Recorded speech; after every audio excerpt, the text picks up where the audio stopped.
Okay, hi everybody. Gritty back here again with another crime novel review. Been away for a while, I apologize for that, but hopefully this video will make up for it because I'm not reviewing one crime novel, I'm actually reviewing three. So specifically, as you should be able to see here on the screen, I'm reviewing the Derek Strange trilogy. So three great novels written by George Pelecanos. Okay. Now, interestingly, I think when this came out, there were only three George Pelecanos novels. There were only three Derek Strange novels.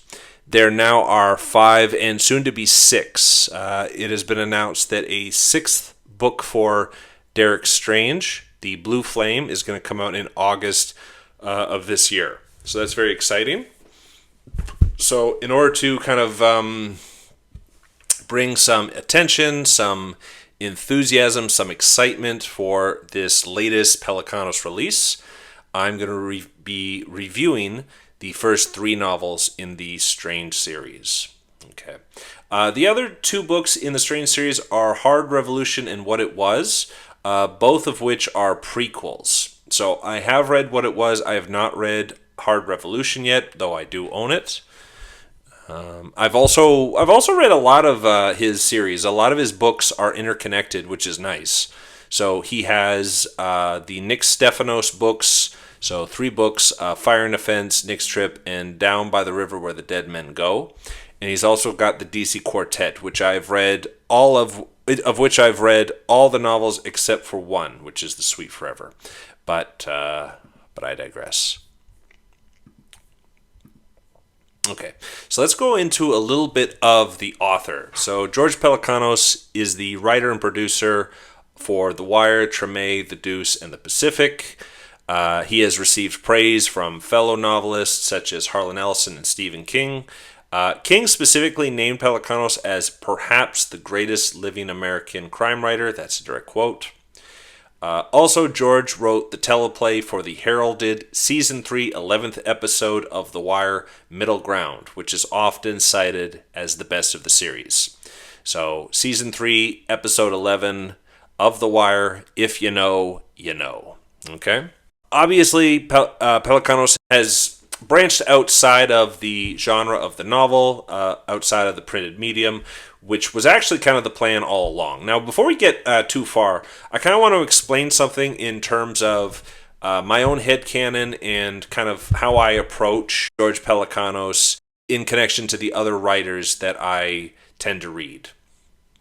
So I remember specifically on, I believe it was The Breaks or Blood Brothers, a critic wrote, the quote that I saw on the dust jacket was that Richard Price is the Martin Scorsese of novelists, which, by the way, I agree with. But to kind of put into context, if Price is the Scorsese of novelists, then I would say Pelecanos is the Quentin Tarantino. So you kind of see where I'm getting there. So instead of getting Mean Streets, you're getting Reservoir Dogs. Instead of getting Goodfellas, you're getting Pulp Fiction. What other books are there? Instead of getting Taxi Driver, you're getting Django Unchained.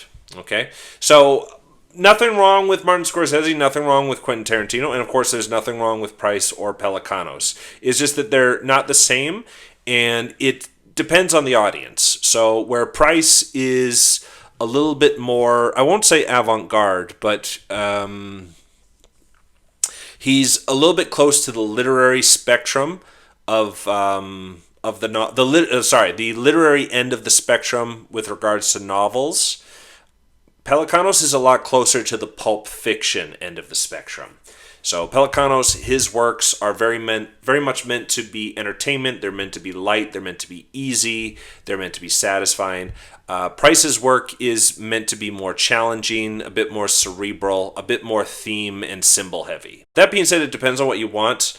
I'm not saying that Pelecanos writes down from Price because there's a lot of verisimilitude in his work, a lot of really, really great detail that I think distinguishes him from other novelists who write pulp fiction or, dare I say, trashy novelists. Okay. And by the way, like I love Mario Puzo, I love Michael Connelly. Their work is very, very entertaining for me, so I think Pelecanos is in good company. But again, there's this interesting connection that he has to writers like Richard Price, writers like David Simon, not only through The Wire, but also through the similarity in how they approach their subject matter. Okay, so a little bit about George. George grew up the son of a diner owner in D.C. during the 60s, lived through the appeal of the 68 riots after the assassination of Martin Luther King Jr. George, of course, was very young at the time, having been born in 1957. Okay, so specifically, George has described working in the diner with his father and all of his father's employees and coworkers being black and Latino. Okay, so symbolically, there was the dividing line of the counter, the diner counter. So on the one side, you had in the kitchen black and brown folks. On the other side, you had mostly white folks in suits and ties who were ordering their breakfasts and ordering their coffee. So you can see there from a very young age, George was aware of the racial discrepancy present in not only Washington D.C. but in the United States itself, and he's always kind of maintained that in his books and always tried to advocate for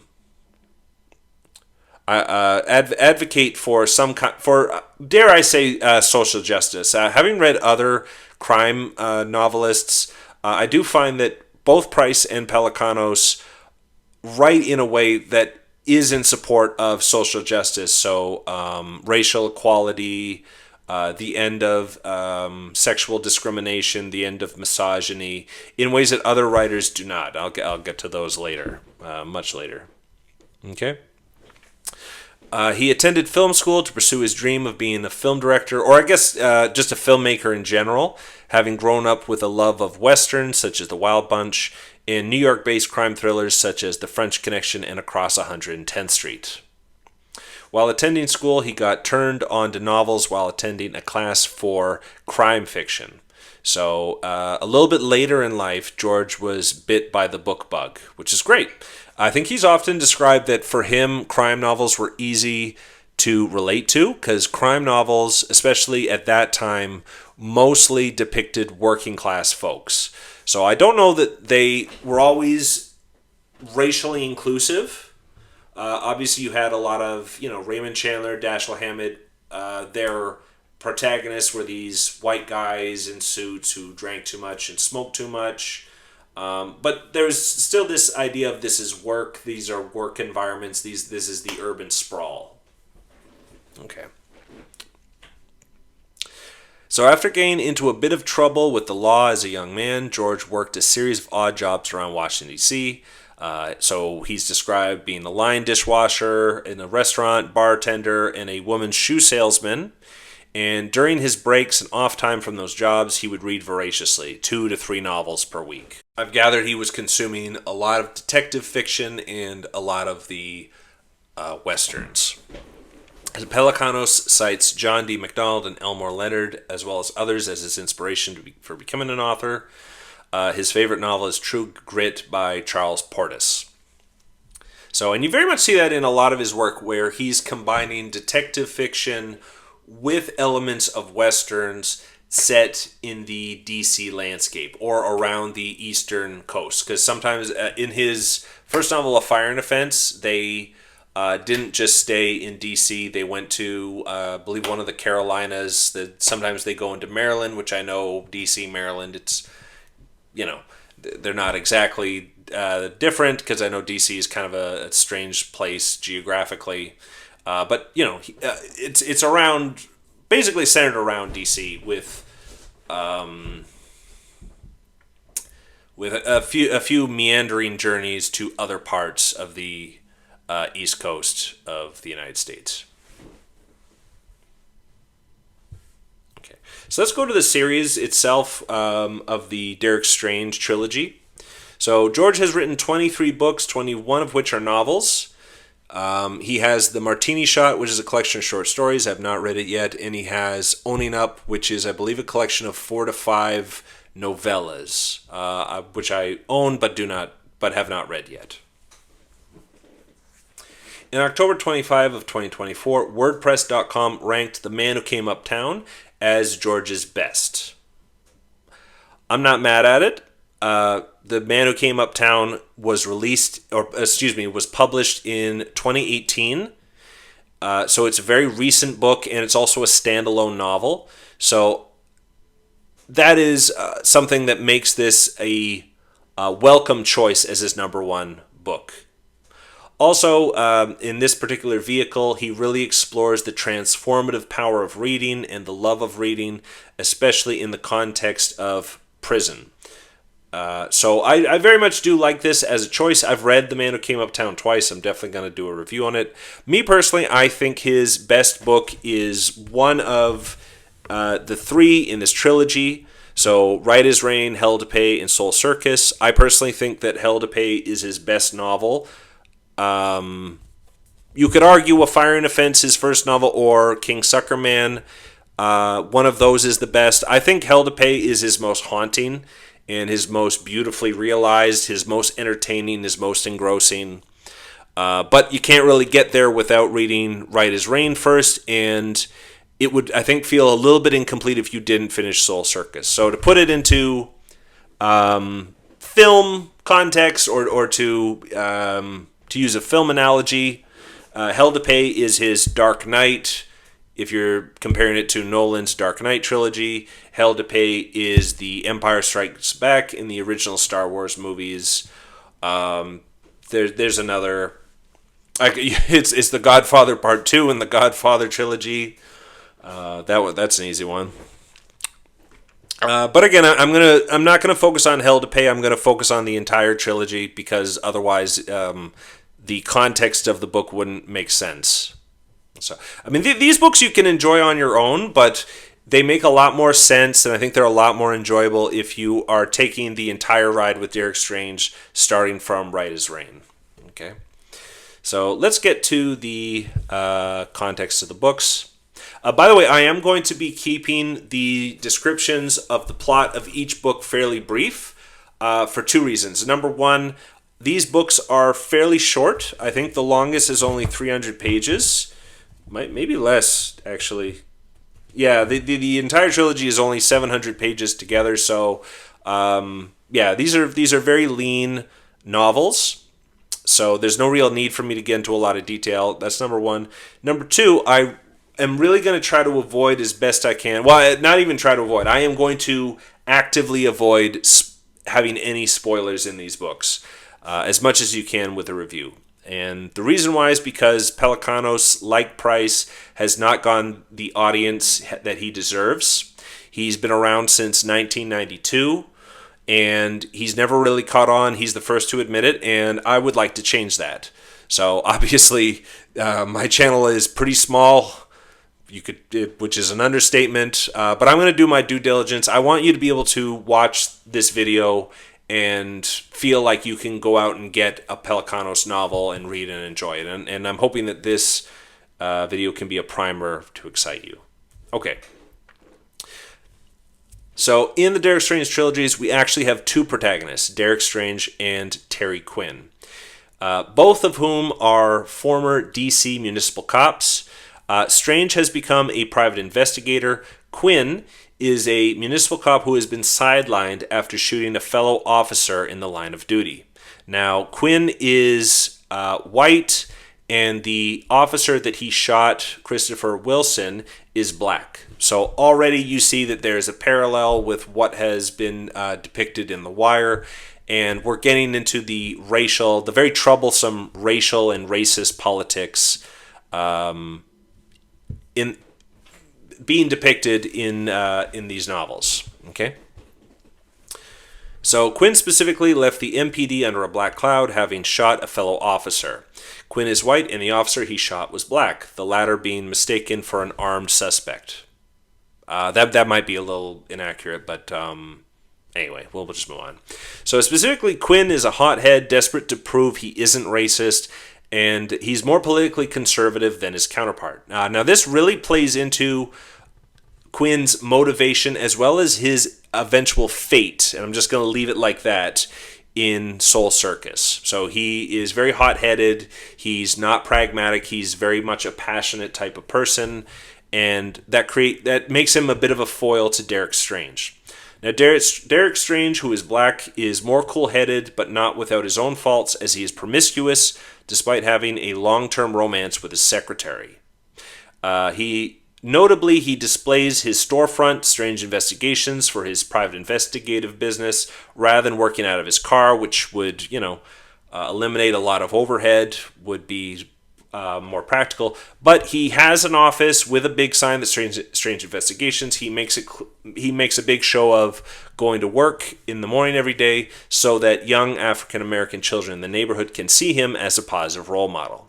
This is emphasized not only in Right as Rain, but also What It Was, the prequel novel about a younger Derek Strange. In this novel, Derek Strange is middle-aged.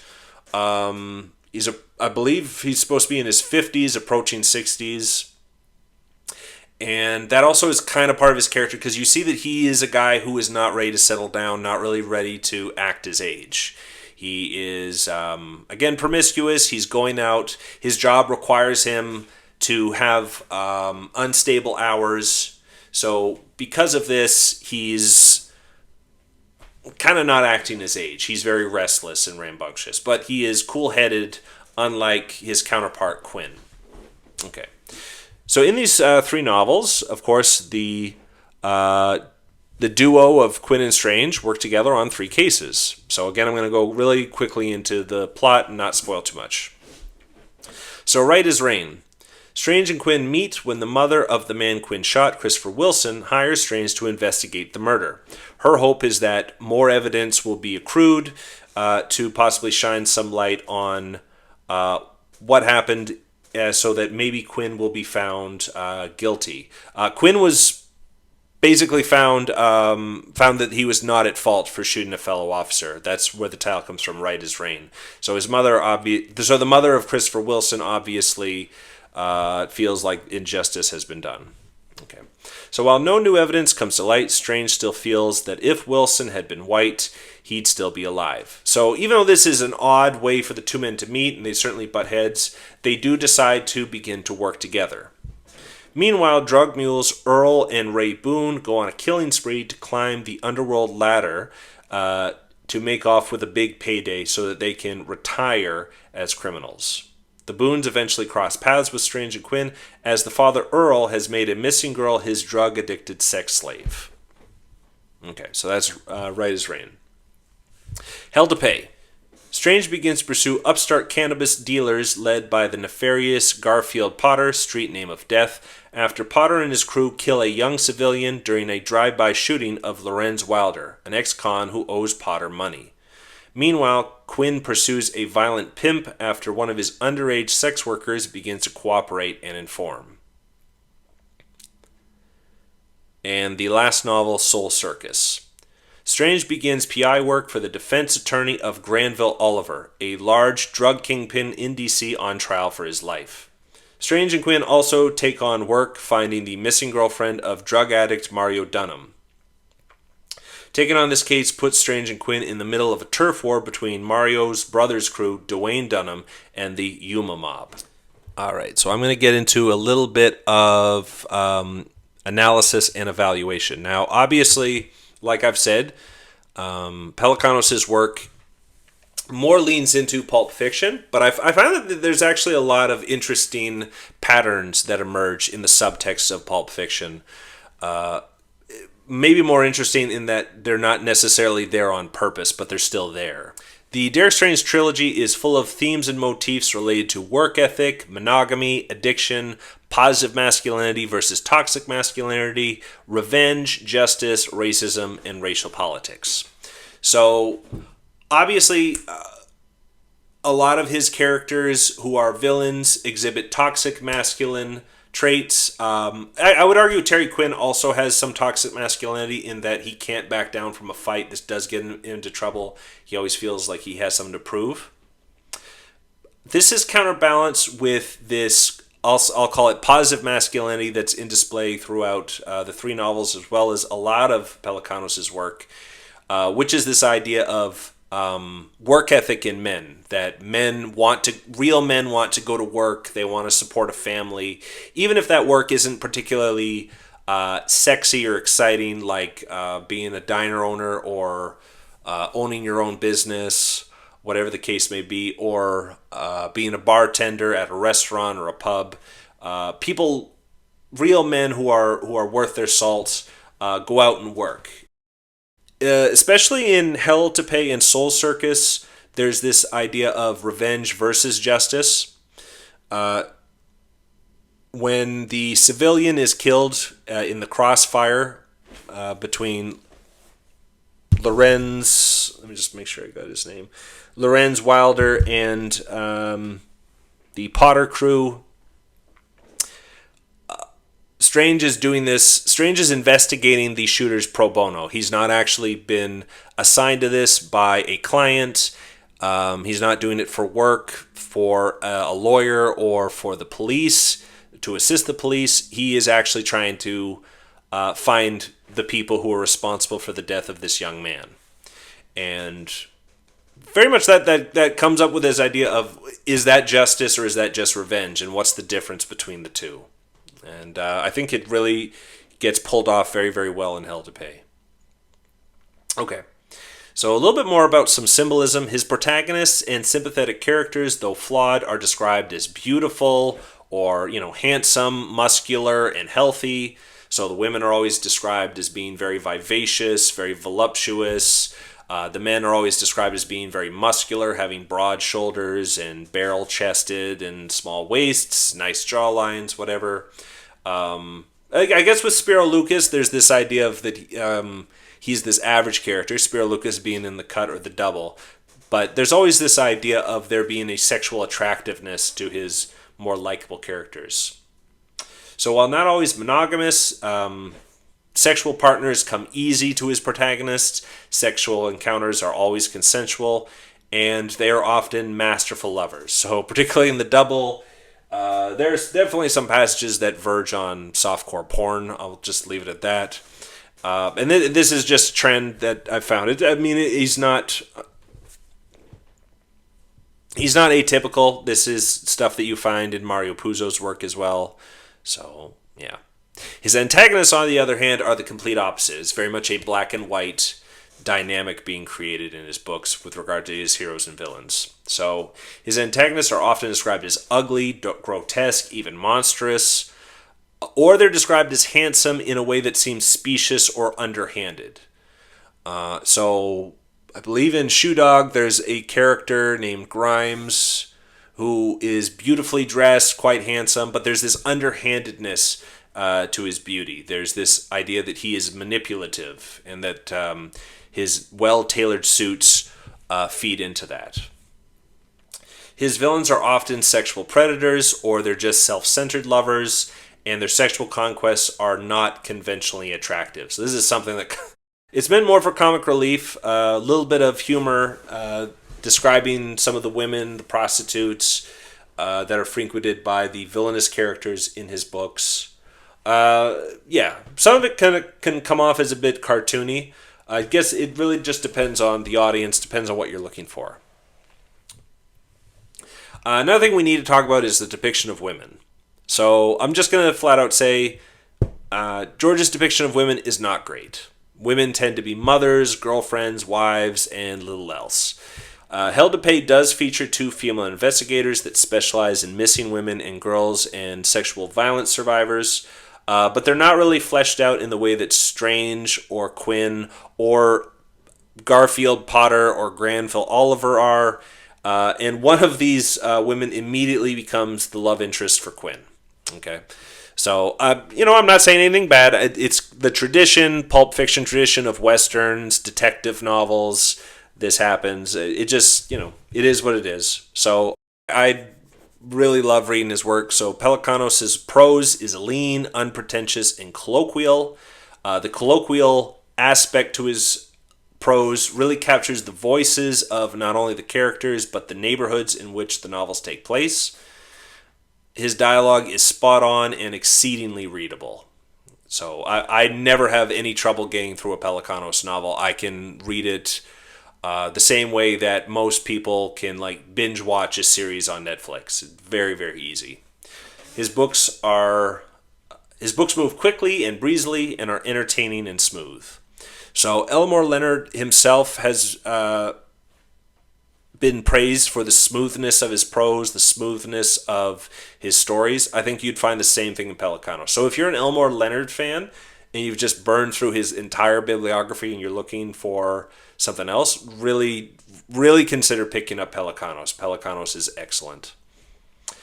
He's got really succulent imagery describing food, cars, and sex, visceral and macabre descriptions of violence and urban decay. So you're getting a whole sensuous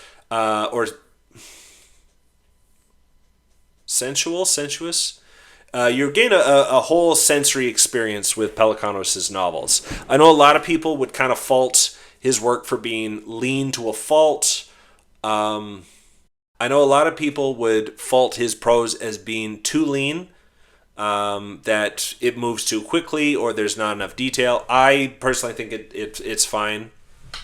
It does sometimes seem like you're reading a script, but I mean that's still entertaining. You're not going to get a lot of long inner dialogues, and you're not going to get a lot of like soliloquies. And I honestly think that that's okay. I don't think that that's what a lot of people are looking for when they pick up a crime novel. So I highly recommend the Derek Strange trilogy for crime thriller lovers. I'm going to do a whole bunch of videos on Pelecanos' work. I'm definitely going to do a Fire and Offense, definitely going to do King Suckerman. That being said, these are 3 novels that are good to get started. Very accessible, very fun, very readable. If you're a fan of The Wire, read it. If you're a fan of spaghetti westerns, definitely read it, because his descriptions of violence are very much on par with the depictions of violence in spaghetti westerns. It's not clean. It's supposed to be very gritty. It's very grotesque. And it's meant to be very, very real. At the same time, his books, just very sexy, very exciting, very thrilling. And yeah, there you go. 3 novels that you can read that I highly recommend from George Pelecanos. If you like this video, I'm not going to tell you to subscribe, but please leave a comment. You can just use anything. You can use a VPN, proxy, anonymous. Just let me know that you like what I'm doing so that I can continue to do more. All right, take care.